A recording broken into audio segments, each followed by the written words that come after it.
Tout d'abord, je souhaite remercier le mouvement européen d'avoir organisé cette conférence sur l'euro numérique 20 ans après la mise en service de la monnaie unique, notre euro.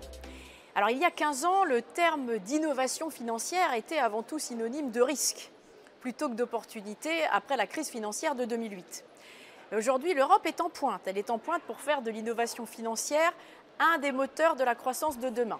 C'est pour cela que je me suis engagée pour promouvoir la finance numérique et le sujet des cryptoactifs en Europe, alors que la France, vous le savez, s'est dotée d'un cadre inédit et innovant sur ce sujet des cryptoactifs avec la loi Pacte. Stimuler l'innovation et la finance numérique est véritablement au cœur de la proposition du règlement dit MiCA pour Markets in Crypto Assets. Cette proposition, c'est le reflet de l'ambition européenne d'une finance innovante et compétitive. Le règlement MiCA vise à encadrer l'écosystème des cryptoactifs. C'est une première et l'idée est de renforcer les devoirs des fournisseurs sans pour autant empêcher l'innovation financière et surtout pour tirer le meilleur des actifs numériques. Et c'est la force de notre modèle européen, et produire une réglementation bien calibrée qui permette à la fois de favoriser l'innovation tout en préservant la stabilité financière et en protégeant les consommateurs. Donc la philosophie générale du texte est assez simple, du MiCA. Les cryptoactifs utilisés comme des paiements doivent être régulés comme des paiements et les cryptoactifs utilisés comme des investissements doivent être régulés comme des investissements. Et par ailleurs, pour renforcer la protection du consommateur, MiCA encadre l'activité des prestataires de services qui utilisent des cryptoactifs pour les soumettre aux mêmes règles que les institutions financières. Alors nous sommes désormais dans la dernière ligne droite des négociations pour traduire cette ambition et déterminer véritablement les contours de ce règlement. Les contours du règlement MiCA et son champ d'application ne seront bien sûr définitivement établis qu'à la fin des négociations qui sont encore en cours. En pratique, le règlement MiCA vise à concerner 3 types de cryptoactifs. Premièrement, les cryptoactifs, aussi appelés jetons, dont la valeur s'appuie sur des monnaies ou des matières premières. Deuxièmement, les jetons de monnaie électronique qui sont adossés à une monnaie et utilisés comme moyen de paiement ou comme réserve de valeur. Et puis troisièmement, les jetons dits utilitaires, utilisés à des fins d'investissement pour participer par exemple au financement de start-up ou des entreprises. Alors la création de ces différents types de cryptoactifs est un premier pas déterminant pour aboutir à une réglementation solide du secteur et pour définir ce dont on parle et les règles applicables véritablement. Au-delà de ces nouvelles catégories de cryptoactifs, l'encadrement des prestataires de services, c'est le pilier central du règlement MiCA. Le règlement vient poser des règles du jeu précises sur les cas de figure et les conditions auxquelles ils peuvent être utilisés. Les prestataires de services sont soumis à un régime juridique spécifique en termes, par exemple, d'autorisation au sein de l'Union européenne, d'exigences de fonds propres ou de supervision. Alors, par exemple, ils auront une obligation légale, opposable, d'agir dans l'intérêt de leurs clients avec l'obligation d'une procédure pour le dépôt de plainte. Par exemple, ils devront également disposer d'un agrément au sein d'un État membre de l'Union européenne pour fournir des services aux consommateurs européens, et ce pour garantir une supervision effective de leur activité et puis la préservation de la stabilité financière. L'objectif est clair, il s'agit de créer les conditions nécessaires pour que le consommateur soit bien informé et protégé. Alors c'est aussi pour cette raison que des règles plus exigeantes sont prévues pour des activités et des prestataires qui génèrent de grands volumes de cryptoactifs.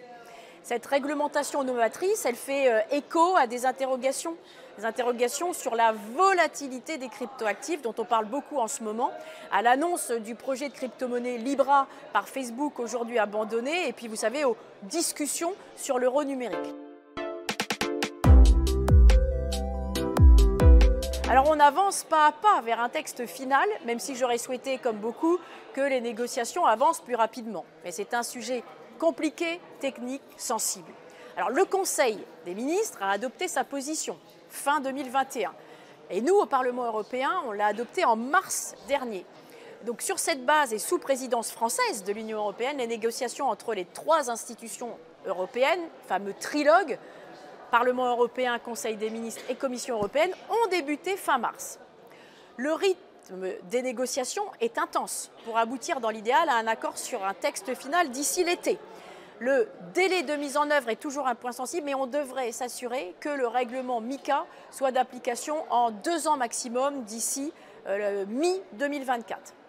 Alors entre l'été 2022 et la mi-2024, date d'entrée en vigueur, les discussions reprendront sur l'application du texte au niveau technique, en impliquant bien sûr toutes les autorités concernées et bien sûr les parties prenantes.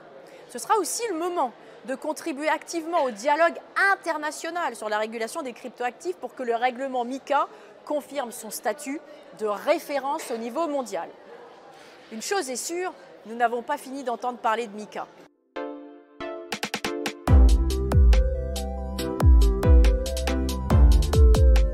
Vous savez, l'univers des cryptoactifs et des monnaies numériques est si vaste que le règlement MiCA ne pourra pas couvrir l'ensemble des sujets. Et il vise d'ailleurs avant tout à réglementer l'utilisation des cryptoactifs par des acteurs privés. Le lien avec le projet d'euro numérique porté par la BCE et soutenu par la Banque de France tient à la volonté d'accompagner la digitalisation de l'économie et le développement des paiements en ligne, tout en maintenant la confiance dans la monnaie. C'est pour cela que le Parlement européen salue les travaux de la BCE, avec qui nous avons l'opportunité d'échanger régulièrement sur le sujet en commission ECON, économique et monétaire, où je suis vice-présidente. Les grands principes sont clairs pour l'euro numérique. Un euro numérique devrait être une monnaie numérique de banque centrale, sans risque, accessible et efficace. Un euro numérique existerait parallèlement aux espèces, sans les remplacer. Un euro numérique devrait répondre aux besoins des ménages et des entreprises et aussi contribuer à prévenir les activités illégales et éviter tout effet indésirable sur la stabilité financière et la politique monétaire. Et cet euro numérique, il devra donc être développé avec prudence. Il n'y a d'ailleurs pas encore de décision définitive qui concerne l'euro numérique. Alors, si toutefois il venait à être mis en œuvre, on aurait un rôle, nous, en tant que législateurs, pour s'assurer que le cadre législatif européen est approprié. Et ce ne sera pas non plus anodin quant à la poursuite d'une autonomie européenne dans le domaine des paiements. À court terme, le règlement MiCA permettra de réguler des éventuelles crypto-monnaies dangereuses. À moyen terme, l'euro numérique renforcera encore plus la confiance des citoyens dans la monnaie unique, une monnaie basée donc sur la confiance, la stabilité financière, la protection des consommateurs et qui se saisit pleinement des innovations numériques. Je vous remercie à nouveau et je vous souhaite à toutes et à tous une excellente conférence. À bientôt.